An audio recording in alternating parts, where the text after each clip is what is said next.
Good morning friends. आज है 5 दिसंबर और आज डिस्कस किया जाएगा एक एडिटोरियल फ्रॉम द हिंदू। और आज का एडिटोरियल है अलॉट एट रिस्क। अलॉट का मतलब होता है बहुत कुछ, बहुत कुछ, ठीक है। एट रिस्क एक फ्रेज होती है और इसका मतलब होता है खतरे में, ठीक है। बहुत कुछ क्या है, खतरे में है। ये जो एडिटोरियल है इसमें एक इंडिक्टमेंट किया गया है, आरोप लगाया गया है। क्या लगाया गया है? आरोप। देखिए, इंडियाज रेपुटेशन, इंडिया की जो रेपुटेशन है ना, as a principled power is at stake. ये देखिए यहाँ से यहाँ तक, ठीक है, ठीक है, ये वाला सेंटेंस। अब देखो ये क्या मतलब, क्या है समझने की कोशिश करना कि इंडिया की जो रेपुटेशन है ना, एज अ प्रिंसिपल्ड पावर, कि ये मुख्य पावर है, सैद्धांतिक पावर इसको बोल सकते हैं हम। सैद्धांतिक पावर इज एट स्टेक, यानी कि जो सैद्धांतिक पावर है वो कैसी है, रेपुटेशन, उसकी जो क्या है रेपुटेशन किस पर है, खतरे में है। यानी सैद्धांतिक पावर होते हुए भी, क्योंकि हम बहुत सैद्धांतिकवादी इंडियन लोग होते हैं, यानी कि रूल पे चलते हैं। अब रूल पे होने के बावजूद भी सब कुछ क्या है, हमारी रेपुटेशन क्या है, खतरे में है, at risk. After the indictment, after indictment मतलब कलंक या आरोप, मैं आरोप लिख देता हूँ ज़्यादा बेटर रहेगा, कलंक, ठीक है। आरोप लगाने के बाद हमारी जो रेपुटेशन है, कैसी रेपुटेशन, जो प्रिंसिपल पावर के रूप में है, वो आज खतरे में रहे। किस में है? खतरे में। तो ये पूरा का पूरा एडिटोरियल मैं आपको एक्सप्लेन करूँगा और जितनी भी जो बुकैब है इसकी ना इंपॉर्टेंट, वो आपको मैं एक्सप्लेन कर देता हूँ पहले, फिर हम चलेंगे एडिटोरियल पर। पहला अगर मैं फ्रेज की बात करूँ वो है स्टेक, एट स्टेक। इसका मतलब खतरे में होता है, टू बी वन, ठीक है, और लॉस्ट एट रिस्क, किसी चीज़ को जीतना या हारना है किसी खतरे, मतलब खतरे को लेकर के, उसे हम बोलते हैं एट स्टेक। इंडिक्टमेंट का मतलब कलंक, अपराध या कलंक लगाना होता है। Charging a person with some offence, किसी को चार्ज लगा देना कि इसने ये काम किया, आरोप लगा देना, वो चीज़।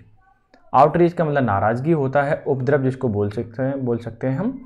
स्ट्राइक विद डिस्गस्ट और रिवल्सन, ठीक है, समझ में आ गया है, नाराज़गी हम बोलेंगे।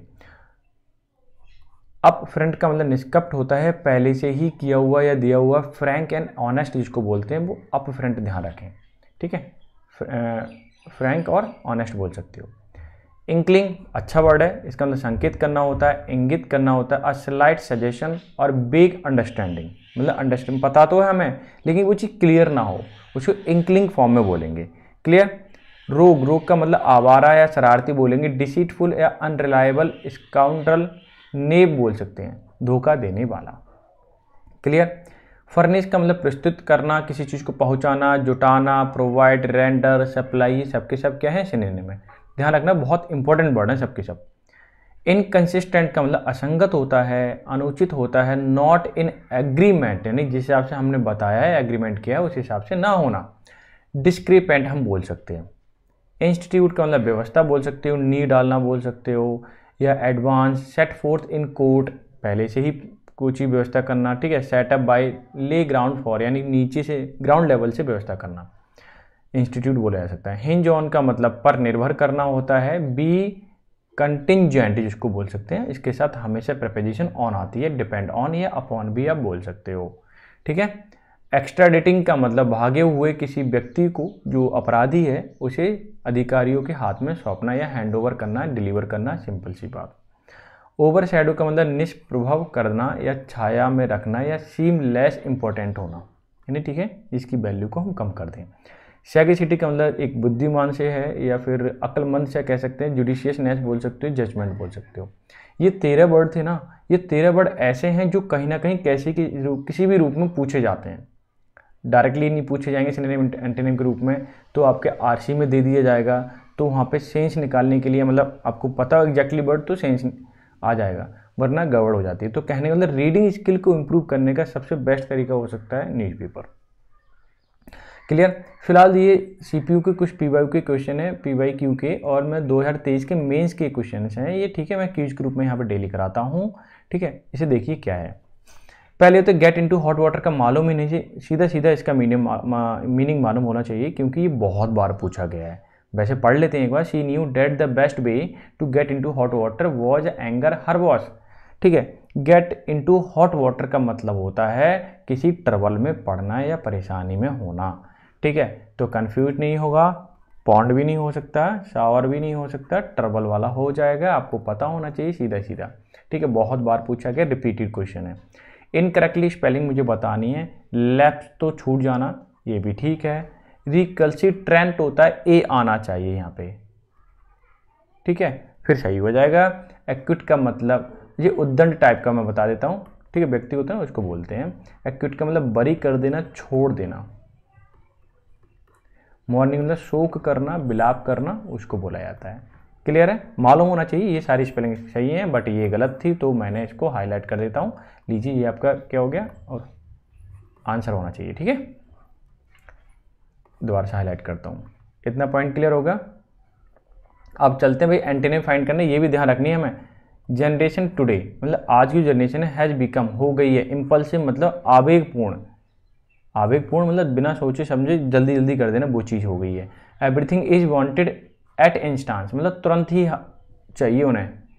कहते हैं ना जो भी काम किया उसका रिजल्ट तुरंत चाहिए, ऐसा नहीं होता ना। तो इसका क्या बताना, यानी आवेगपूर्ण बोल सकते हो, मौज मस्ती या तुरंत, ठीक है, उस वाले सेंस में आ रहा है, बिना सोचे समझे के सेंस में आ रहा है। तो उसमें से देख लेते कौन सा ऑप्शन हो सकता है करेक्ट। एंग्री हो सकता है, नहीं हो सकता, कोई मतलब ही नहीं है। अननोन बिना जाने पहचाने, ये भी नहीं हो सकता। थॉटफुल बिल्कुल हो सकता है कि एंटीनिम पूछा है, ये हो जाएगा।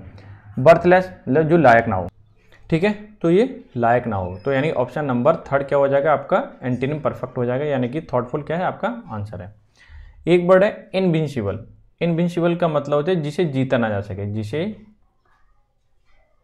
जीता ना जा सके। मैं लिख देता हूँ मिटा के, समथिंग इज रॉन्ग, ठीक है, जीता ना जा सके, ठीक है, जिसे हम अजय बोल सकते हैं, जो जीता ना सके, ठीक है। अब देखिए इसमें कौन सा क्या पूछा है, सिनोनिम पूछा है कि कौन सा आंसर होगा, तो देख लेते हैं एक बार। इनडोमिटेबल जिसको हम हरा ना सकें या जिसको जीत ना सकें, बात एक ही है, ठीक है। इनडोमिटेबल होता है तो आंसर तो यही होना चाहिए, बाकी पढ़ लेते हैं, ठीक है। आंसर तो फर्स्ट यही है आपका, नो डाउट। पढ़ लेते हैं बाकी कौन कौन से ऑप्शन है। सरमाउंटेबल जिसको हम जीत सकें, जीत सकें। माइजरेबल एक मतलब बहुत ही पिटी वाली कंडीशन होना, ठीक है। और बर्नेबल जिसको हम चोट पहुंचा सकें, चोट पहुंचा सकें, बर्नेबल, ठीक है, वो वाला होता है। अब ऑप्शन नंबर फर्स्ट ही आपका क्या हो जाएगा, परफेक्ट आंसर हो जाएगा। ये कैसी लगी बुकैब, अगर इसको पीडीएफ आपको चाहिए तो कहाँ मिलेगी, टेलीग्राम चैनल पे मिलेगी, जिसका लिंक मैंने नीचे दे दिया है, आप जाइए वहाँ से ले लीजिए। वीडियो अगर अच्छी लग रही है तो लाइक शेयर सब्सक्राइब कर सकते हैं, ठीक है। दूसरा, अब चलते हैं हम एडिटोरियल पर। अ लॉट एट रिस्क बहुत कुछ खतरे में है। इंडिया की जो रेपुटेशन है कैसी, एज ए प्रिंसिपल पावर, कैसी रूप में, प्रिंसिपल पावर के रूप में एट ए रिस्क, यानी कि हम सब लोगों को सिखाते हैं, हम सब लोगों को बढ़िया बढ़िया चीज़ सिखाते हैं। इंडिया हमेशा अच्छी चीज़ दी है दुनिया में, ठीक है। वही आज उसकी जो रेपुटेशन है ना वो एट स्टेक यानी खतरे में है। आफ्टर इंडिक्टमेंट, जब से दोषारोपण किया गया है, यानी इंडिया के ऊपर दोष लगाया गया है कि इंडिया ने किसी को मारने की, खालिस्तानी मारने पर्सन को मारने की कोशिश की है, तब से एक हमारी जो इमेज बनी हुई है ना दुनिया में, ठीक है, वो खराब है, हो रही है और दाव पे लगी हुई है, हमारे खतरे में, उसको हमें बचाना है, ठीक है। उस पर लिखा हुआ पूरा का पूरा एडिटोरियल है। जैसे कि आपने अभी कनाडा वाला केस सुना था, ठीक है, वो अब यूएसए से आ गया है संबंध, क्योंकि यूएसए ने क्या आरोप लगाया है, यानी अमेरिका ने इंडिया के ऊपर आरोप लगाया है, जबकि हम लोग या इंडिया के ऐसा कभी नहीं करता कि किसी को मारे, ठीक है। यहाँ तो महात्मा गांधी, गौतम बुद्ध, ऐसे लोगों ने जन्म लिया है। ऐसे लोग जो हैं अहिंसा के पुजारी हैं, हिंसा के नहीं, ठीक है, वही चीज़ देखनी है। सेंटेंस देख लेते हैं। The impact of the 15 page indictment, कितना 15 पेज का इंडिक्टमेंट आरोप, फाइल्ड बाय यूएस डिपार्टमेंट, किसके द्वारा, US department of justice against justice, ठीक है, यूएस डिपार्टमेंट के द्वारा एक इंडिक्टमेंट फाइल किया गया अगेंस्ट एन इंडियन नेशनल, किसके खिलाफ, इंडियन नेशनल, बिलीव्ड माना जाता है, विश्वास किया जाता है, to be directed by an Indian government official for attempting an assassination plot against US based Khalistani separatist Gurpanth Gurpatwant Singh पन्नन।